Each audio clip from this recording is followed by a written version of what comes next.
नमस्कार दोस्तों, एक बार फिर से आपका स्वागत है मेरे YouTube के चैनल एक और वार्तालाप में। और एक और वार्तालाप में मेरा ये हर बार यही प्रयास होता है कि मैं आपको नए नए कलाकारों से मिलाऊं, उनके जीवन के जो अनुभव हैं वो आपके साथ साझे करूं। और मुझे यकीन है कि मेरे द्वारा बनाए गए प्रोग्राम्स आपको पसंद आ रहे हैं। और अब बात करते हैं आज के मेहमान की। आज के हमारे मेहमान हैं डॉक्टर सतीश कालेश्वरी जी, जो कि संस्कृति और कल्चर से जुड़े हुए एक व्यक्ति हैं। और अब संस्कृति और कल्चर में तो आप गायन भी आ जाता है, अभिनय भी आ जाता है, लेखन भी आ जाता है। तो मैं उनका अपने इस प्रोग्राम में स्वागत करता हूं। नमस्कार सर, आपका बहुत बहुत स्वागत है। नमस्कार मित्र भंडारी जी। सर, मैं सबसे पहले तो आपसे एक चीज़ ये बोलूँगा कि मैं अपने फैंस को, अपने व्यूअर्स को भी ये बताना चाहूँगा कि सर को मैंने बहुत ढूंढा है। मैंने बहुत बार सर को फ़ोन करा, सर ने मतलब मोस्टली कई बार सर के पास टाइम नहीं था और कई बार मैं उस थोड़ा सा वो हो जा रहा था, सही टाइम पे नहीं पहुंच पा रहा था। बड़ी मुश्किल से मैंने इन्हें आज ढूंढा है। तो सर, ये तो आप बड़ी मुश्किल से मिले हो, तो आज बात करनी पड़ेगी आपको हमसे और हमारे दर्शकों को अपने बारे में और अपने उसके बारे में बताना पड़ेगा। तो सर, सबसे पहले तो मैं ये चाहूँगा कि आप हमारे दर्शकों को एक अपना छोटा सा एक परिचय दें और ये मतलब जैसे आपका अभिनय की शुरुआत कैसे हुई, इसके बारे में बताएं। बहुत बहुत धन्यवाद भंडारी जी। पहले तो मैं ये बात बता दूं कि मैं ऐसा अनुपलब्ध होने वाला व्यक्ति नहीं हूँ। वो कुछ ऐसे सर्कमस्टांसेस बन गए थे कि जब जब आपका फ़ोन आया तब तक मुझे किसी न किसी काम की वजह से उत्तराखंड जाना पड़ा और कोई वजह नहीं थी। मैं खुद भी बहुत शर्मिंदगी महसूस कर रहा था। ऐसे नहीं, मैं तो इस बात के लिए खुश हूँ कि अगर हमारे उत्तराखंड के कलाकार काम कर रहे हैं, बिजी हैं, तो इसका मतलब बहुत अच्छा, हमारा उत्तराखंड का जो कल्चर है बहुत आगे जाने की कगार पे। नहीं, काम के अतिरिक्त भी एक लगाव है। तो यहाँ की भीड़ भाड़ से, यहाँ के शोरगुल से जब भी मुक्ति चाहता हूँ तो मैं निकल जाता हूँ उत्तराखंड की तरफ और वहाँ से खूब सारी फ्रेश ऑक्सीजन भर के फिर 2 दिन में निकले यहाँ पे आ जाता हूँ। फिर यहाँ मैं बिल्कुल चलायमान हो जाता हूँ। बहुत बहुत धन्यवाद एक और वार्तालाप का और आपका भंडारी जी कि आपने मुझे मौका दिया। तो मैं ऐसा कोई इतना बड़ा हस्ताक्षर नहीं हूँ कि आप बहुत कुछ मेरे बारे में बोलें, लेकिन मेरा बचपन से बहुत छोटे, जब मैं स्कूल में था तब से मेरा सांस्कृतिक और साहित्यिक गतिविधियों की तरफ रुझान रहा है। तो इस रुझान में मैं आपको ये बताऊंगा कि जिस दौर में हम लोगों ने शुरू किया था उस दौर में हमारे जो सांस्कृतिक और जो साहित्यिक ये मनोरंजक की जो गतिविधियाँ होती थी, इसमें पैसा नहीं होता था। जो भी कलाकार था वो खुद घर से लगाता था और खुद घर से लगा के, अपना जेब से लगा के तब वो शो करने बाहर जाया करता था। उस टाइम इतना विस्तार नहीं हुआ था इन गतिविधियों का। तो हमने भी अपने नगर की जो एक रामलीला होती है, रामलीला मंचन होता है, जो वो एक विशुद्ध रूप है लोक का हमारा। तो वो हम देख कर बड़े हुए और बड़े हुए तो छोटे छोटे टाइम जब छोटे थे तो हमने छोटे छोटे रोल करने शुरू कर दिए थे उसमें। तो हमारी अभिरुचि बढ़ती गई क्योंकि 10 दिन तक का कार्यक्रम होता था। तो कभी छोटे रूप में बंदर बनने का मौका मिलता था, कभी सीता की सखियाँ बनने का मौका मिलता था।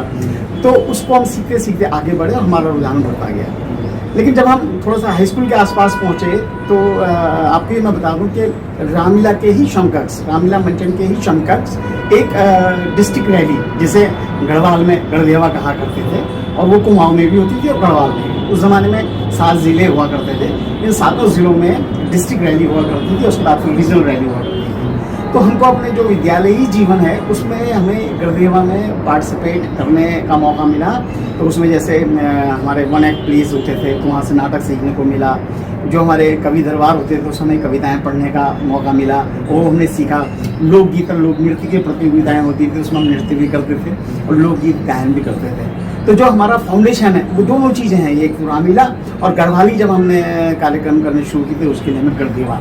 तो उस गढ़देवा के मंच से और रामलीला के मंच से हमारे साथ बहुत अच्छे अच्छे कलाकार निकले।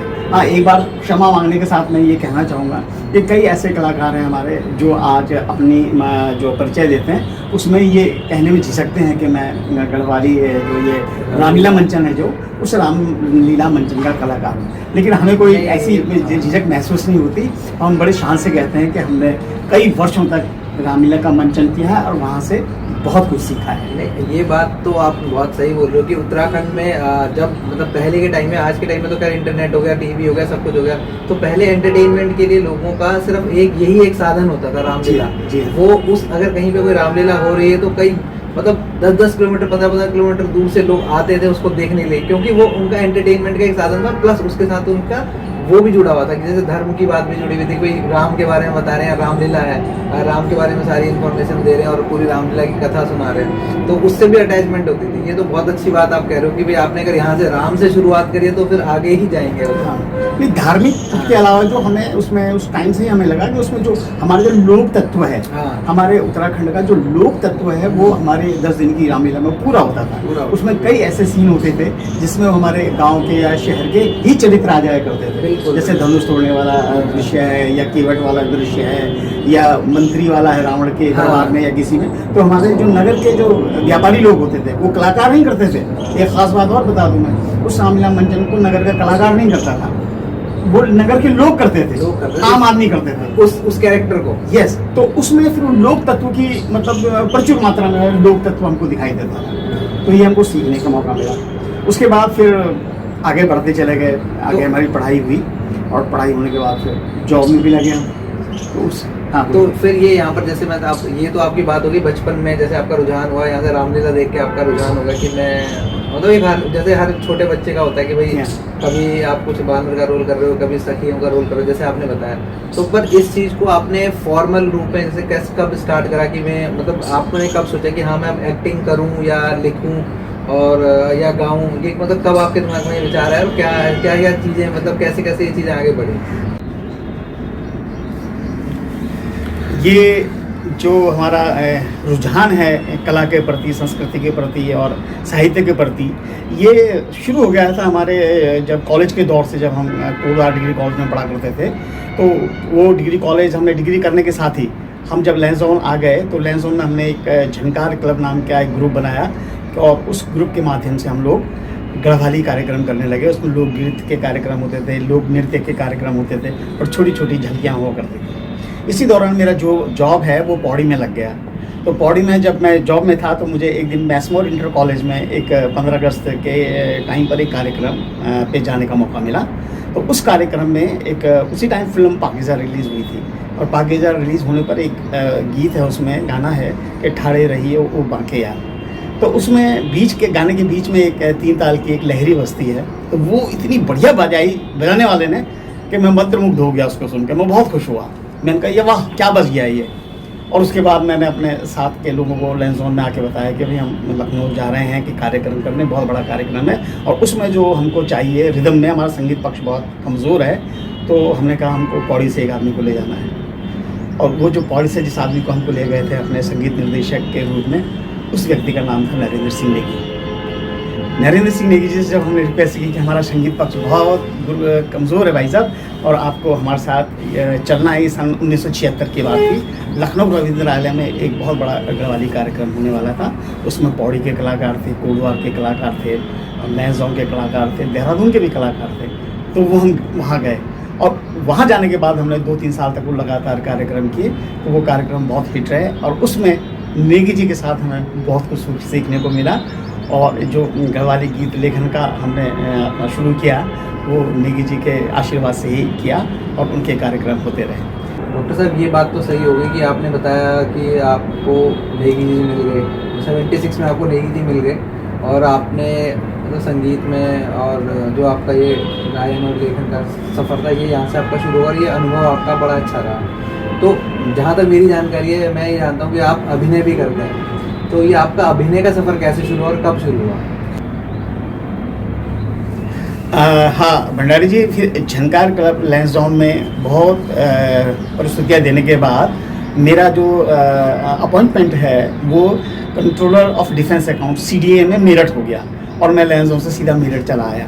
तो जब मैं मेरठ पहुंचा तो मेरठ में फिर वही जो एक नशा था, एक पैशन था कि भाई हमें मंच पर कुछ करना है, तो वो हमें वहाँ गढ़वाली में करने के लिए कुछ नहीं मिला क्योंकि वो मेरठ में था और CDA में था। तो CDA में क्या होता था कि एक centre government working coordination committee, तो इसके माध्यम से ऑल इंडिया में बहुत बड़े बड़े खेल की भी और नाटकों की भी प्रतियोगिता होती थी। तो मैं बाहर से गया बच्चा, तो मेरा तो 94 में भी वो बात थी कि पहाड़ीपन आता था, तो मैं उन लोगों के साथ जुड़ा, उन्होंने मुझे अपनी टीम में रखा। तो टीम में रखने के बाद मैं शुरू में उन्होंने मुझे मंच नहीं दिया, मुझे उन्होंने प्रॉम्प्टिंग में ही रखा। तो प्रॉम्प्टिंग मैं पीछे मंच में खड़े होकर करता था उनके साथ, और लोग नाटक करते थे। लेकिन जो मेरा पैशन था, जो मेरी लगन थी, वो देख के वो मुझसे बहुत खुश होते थे और मैं बहुत कुछ सीखता चला गया। मैं हर कलाकार को देखता था कि किस ढंग से उसका अपने डायलॉग का वो संप्रेषण करता है, क्या भाव है उसके चेहरे पर, किस ढंग से उसके ब्लॉक्स बन रहे हैं, कैसे वो उसको कवर कर रहा है, जो सपोर्टिंग एक्टर है वो उसको कैसा सपोर्ट कर रहा है। ये करते करते करते मैं उनके साथ काफ़ी कुछ सीखता गया। तो उसी दौरान कैलकाटा में जाने का मौका मिला एक कॉम्पिटिशन में, तो वो मुझे भी ले गए। और भंडारी जी, बड़े अजीब बात है कि जो हमारे निर्देशक थे उसमें, तो वो निर्देशक महोदय जैसे ही ट्रेन में चढ़ रहे थे, उनकी खबर आई कि उनके फादर एक्सपायर हो गए और वो उस टीम में नहीं जा सके। उनका इंतज़ार करते रहे, लेकिन 2 दिन तक वो नहीं पहुंच पाए। अब ये हुआ कि वो उनके जो भूमिका थी उनकी सूत्रधार की, अब वो कौन करेगा। तो मैं ऐसे ही प्रॉक्सी करने खड़ा हुआ और प्रॉक्सी करने के साथ मैंने वो डायलॉग बोलने शुरू किए, क्योंकि मैं तो प्रॉम्प्टिंग करता था, तो मुझे सारे कैरेक्टर्स के डायलॉग्स याद थे। तो जब वो मैंने डायलॉग्स बोलने शुरू किए तो सब लोग बहुत खुश हो गए कि हमारी एक बहुत बड़ी चिंता ख़त्म हो गई। तो मैंने वो वहाँ पर निभाया उस कैरेक्टर को, जो पतली सी आवाज़ थी मेरी उस ज़माने में। वो तो बहुत मजे हुए कलाकार थे, लेकिन मैंने नाटक को बखूबी निभाया। और मेरा सौभाग्य है कि उस नाटक को देखने वहाँ उत्पल दत्त जी भी आए हुए थे। उनको तो आप जानते हैं, अपने ज़माने के बहुत बड़े कलाकार हैं। तो किसी तरह हमारा नाटक संपन्न हुआ और इस ढंग से मैं मेरठ में इप्टा से भी जुड़ा रहा और हमने बॉम्बे, इलाहाबाद, कई जगह अपने नाटकों की प्रस्तुतियाँ की। तो मुझे हिंदी नाटक सीखने का मौका वो मेरठ में अपने गुरुजनों से मिला, उनका मैं आभारी हूँ।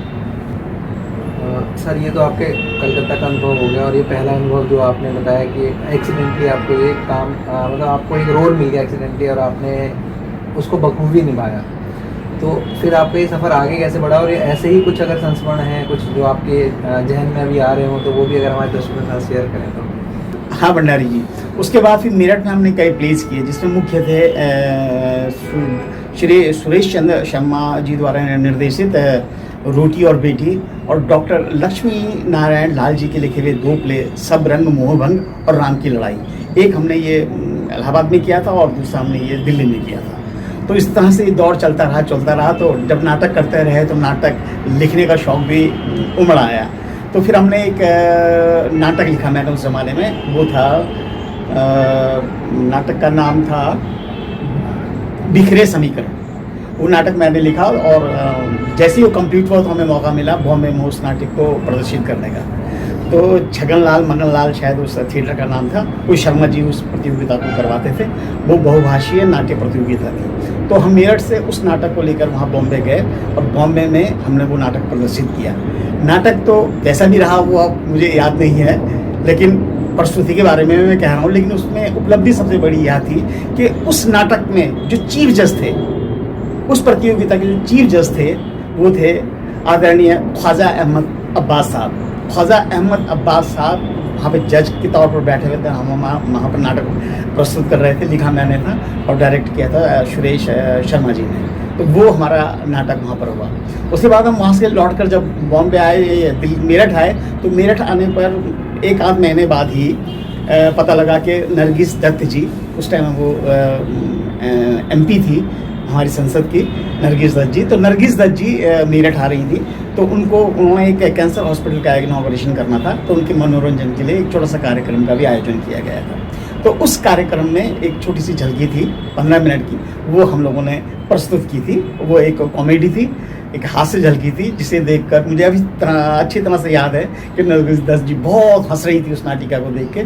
तो उस नाटिका में भी मुख्य भूमिका मैंने ही निभाई थी। ये मेरा सौभाग्य है कि नरगिस दत्त जी मेरे नाटक को देख रही हैं। ये मेरा सौभाग्य था कि ख्वाजा अहमद अब्बास साहब हमारे लिखे नाटक को जज कर रहे हैं। ये मेरा सौभाग्य था कि उत्पल दत्त जी जैसे महान कलाकार ने उस नाटक को देखा। तो ये नाटकों से जुड़ी मेरी मतलब जो मेरा आकर्षण था वो बहुत बढ़ता चला गया। लेकिन फिर एक दौर आया कि मैं मेरठ से ट्रांसफ़र होकर लहजोन चला गया। फिर लहजोन जाकर मैंने फिर ये बिखरे समीकरण नाटक, रामनगर में एक नाट्य प्रतियोगिता होती है तो बहुत पहले की बात है, 84 की या 85 की बात। तो इस नाटक को मैं वहाँ भी लेके गया था। और उसके बाद फिर मेरा ये IFCI में, जहाँ से मैं अभी रिटायर हुआ हूँ, वहाँ मेरा सिलेक्शन हो गया, मेरी पोस्टिंग कानपुर हो गई और ये नाटकों में एक ब्रेक लग गया। तो ये तो आप जैसे आपने बताया कि आपके अभिनय पे थोड़ा सा विराम लग गया जब आप यहाँ से मेरठ से लखनऊ कानपुर चले गए, तो आपका विराम लग गया। फिर उसके बाद आपका ये सफ़र कैसे आगे बढ़ा, संगीत का और नृत्य का सफ़र फिर आगे कैसे बढ़ा? भंडारी जी, फिर कानपुर में मेरी पोस्टिंग हुई IFCI में और मैं कानपुर चला गया। फिर एक बार फिर विराम सा लगा मेरी गतिविधियों में, लेकिन फिर वही खुजली थी, हम कुछ कर नहीं सके। लेकिन वहाँ जो आयोजन समितियाँ थी, उन आयोजन समितियों के माध्यम से वहाँ पर एक गढ़वाली का बहुत अच्छा कवि सम्मेलन हुआ करता था, जिसमें हमने, मेरा सौभाग्य है कि आदरणीय कन्हैया लाल डंडरियाल जी को मैंने वहीं सुना, अबोध बंधु बहुगुणा जी को मैंने वहीं सुना, पूरनचंद पथिक जी को मैंने वहीं सुना, और एक तिवारी थे उनको मैंने वहाँ पे सुना। कईयों के नाम मैं भूल गया हूँ, लेकिन जो दिग्गज थे हमारे कवि उत्तराखंड के, गढ़वाल के, उस टाइम पे मैंने सबको उनको कानपुर में सुना। और उसके बाद ही फिर दूसरे साल फिर आदरणीय नरेंद्र सिंह नेगी जी का एक कार्यक्रम वहाँ पर करवाया गया, जिस जनता ने बहुत पसंद किया। वो शुरुआती दौर था, लेकिन नेगी जी का नाम तो चल पड़ा था। तो वो कार्यक्रम करने के बाद फिर कोई कार्यक्रम मैं वहाँ जुड़ नहीं पाया और मेरा ट्रांसफ़र लखनऊ हो गया। फिर समय ने करवट बदली। जहाँ लखनऊ में मेरा ऑफिस था, उस लखनऊ के मेरे बाईं ओर तो आकाशवाणी केंद्र था लखनऊ का, और दाईं ओर मेरा दूरदर्शन का केंद्र था। तो वहाँ जब हम लखनऊ में कार्यक्रम करने जाया करते थे, तो पुराने साथी थे हमारे वहाँ पे, विक्रम बिस्ट, वो मुझे मिले। तो उन्होंने कहा कि भाई साहब आप जुड़िए हमारे साथ, और गतिविधियों में उनका एक क्लब है वहाँ पर, वो काफ़ी अच्छे ढंग से चलाते हैं। तो लखनऊ में फिर आकाशवाणी में मैंने अपना ऑडिशन दिया, तो मैं वहाँ B ग्रेड मैंने आकाशवाणी में ऑडिशन पास कर लिया, और उसी की तरह फिर मैं दूरदर्शन में भी मुझे कार्यक्रम मिलने लगे। तो कार्यक्रम में हम होली के गीत गाया करते थे वहाँ पर। आकाशवाणी में जब भी कोई रिकॉर्डिंग हुआ करती थी तो उसमें वो बुलाया करते थे, और हम आकाशवाणी में जो कोरस सिंगिंग होती थी उसमें सभी लोगों को बुलाया करते थे। तो वहाँ आदरणीय नेगी जी भी आते थे, और हीरा सिंह राणा जी भी आते थे, और आदरणीय चंद्र सिंह राही जी भी आते थे। क्योंकि मेरा ऑफिस बहुत समीप था आकाशवाणी के, तो मुझे फ़ोन कर दिया करते थे लोग कि वो आ रहे हैं। तो मेरा शौक था, मैं आकाशवाणी चलाया जाया करता था या दूरदर्शन चलाया जाया करता था। मेरी पत्नी मेरे साथ नहीं थी, वो जॉब में थी कोलवा, तो मैं अकेला ही था। तो उस अकेलेपन को मैंने गीत लेखन के रूप में शुरू किया। तो मैंने कई गढ़वाली गीत उस दौर में लिखे। उस गीतों को अब जाकर एक किताब मैंने निकाली है, सुंदर आवा, वो तो अभी लिखे हैं गीत, लेकिन मेरी दूसरी किताब ऑलमोस्ट तैयार है गढ़वाली गीतों की, वो मैं लिखूँगा। तो उसी दौरान ये हुआ कि एक गीत मैंने नेगी जी को सुनाया। मैंने कहा भाई साहब ये गीत लिखा है, तो उन्होंने कहा कि बहुत बढ़िया, इस गीत का क्या करोगे अब तुम? मैंने रिकॉर्ड भी करवा लिया था। मैंने कहा भाई साहब ये रिलीज करने लायक तो नहीं है, लेकिन आप देख लो। तो उन्होंने कहा कि नहीं रिलीज करेगा तो क्या करें, मैं गा दूँ? मैंने कहा भाई साहब इससे बड़ा मेरा सौभाग्य और क्या, अगर आप इतनी इज्जत दे रहे हैं मुझे, मेरे लिए तो आप भगवान स्वरूप हैं। तो उन्होंने उस गीत को लिया मुझसे। हाँ, इस गीत को सुनाने से पहले, मैं आपको इसकी पंक्तियाँ सुनाने से पहले मैं आपको ये भी बता दूँ कि भाई साहब ने मेरे को, आदरणीय नरेंद्र सिंह नेगी जी, नाम भैजी बोलते हैं उनको, उन्होंने सन 1984 में जो उनकी पहली टीम गई थी कार्यक्रम प्रस्तुत करने मुंबई, तब तो बम्बई बोला जाता था, जो पहली टीम गई थी उनकी पौड़ी से, उस टीम का जो कोरियोग्राफी, नृत्य निर्देशन का जो कार्यभार था, वो भाई साहब ने मेरे को ही दिया था। तो मैंने उसमें 2-4 जो ग्रुप सॉन्ग थे और एक नृत्य नाटिका थी, उसमें मैंने वो नृत्य संयोजन किया था।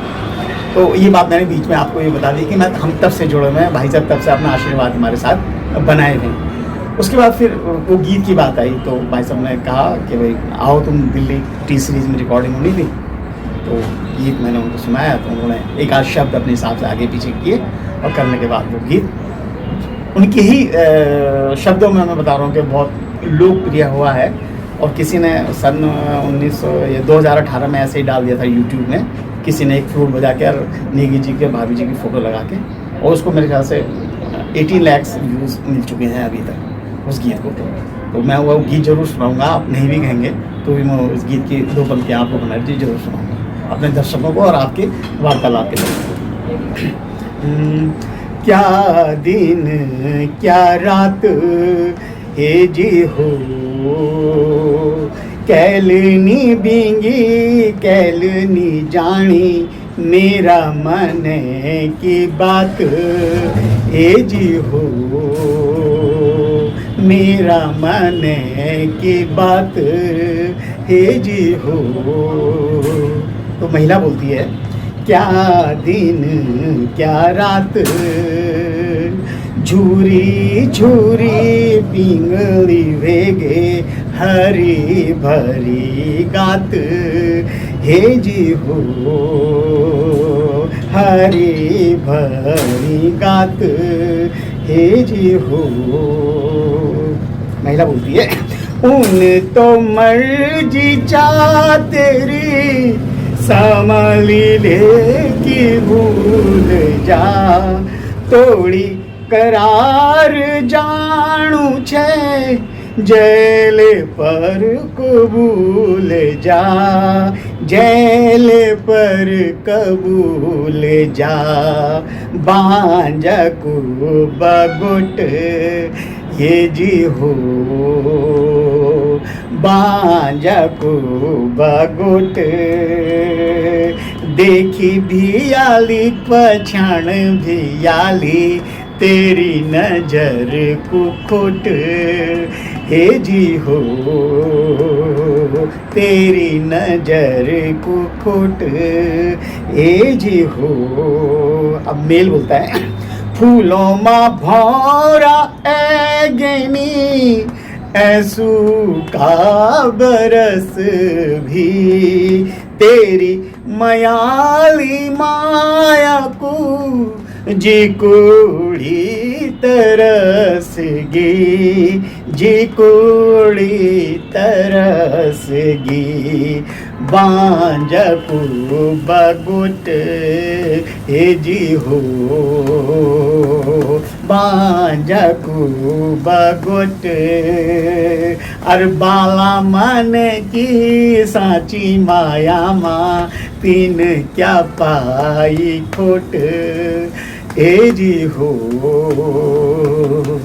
तो महिला पात्र बोलती है, ऐसु बस ज्ञान फिर कुएड़ियों कली, ऐसु बस ज्ञान फिर कुएड़ियों कली, आखी रोली दण मण, जी कुड़िया खुली डोरली, जी कुड़िया खुली डोरली, लंबी हूँ दे रात ए जी हो, लंबी हूँ दे रात, खुदे खुदे की पटमोरी जोलो, छोड़ न दिया साथ हे जी हो। अंतिम में पुरुष बोलता है कि मेरा ही सामण बैठी रहा, कुछ न कर कखी न जा, मेरा ही सामने बैठी रहा, कुछ न कर कखी न जा, माया खोला माया लोला, माया धार छुई लगा, माया धार छुई लगा, लंबी हूँ दे रात ए जी हो, लंबी हूँ दे रात, अरे माटा मा मिली जाली काया, तो भी नहीं छोड़ू साथ हे जी हो, तो भी नहीं छोड़ू साथ हे जी हो, क्या दिन क्या रात, झूरी झूरी पिंगली वेगे, हरी भरी कात हे जी हो। तो दर्शकों, ये थे डॉक्टर सतीश कालेश्वरी जी, जिनसे बातें करके बहुत अच्छा लगा और उन्होंने अपनी जीवन के इतने सारे अनुभव हमारे साथ साझे करे और इतनी सारे एक चीज़ें जो हमें बताई वो बहुत अच्छी लगी। और मैं डॉक्टर साहब का भी वो करना चाहूँगा, धन्यवाद करना चाहूँगा कि डॉक्टर साहब आपने अपना कीमती समय मुझे दिया और मेरे कार्यक्रम में आए मेरे बुलाने पर, उसके लिए मैं बहुत बहुत आभारी हूँ आपका। और मैं अपने देखने वाले दर्शकों को भी यही कहूँगा कि प्लीज़ मेरे चैनल को लाइक कीजिए, शेयर कीजिए और सब्सक्राइब कीजिए, जो कि हम ऐसे गुणी कलाकारों को आप तक ला सकें और उनके अनुभव आपके साथ साझे कर सकें। बहुत बहुत धन्यवाद आपका भी, और आपके पेज है जो ये चैनल एक और वार्तालाप, उसका भी बहुत बहुत धन्यवाद।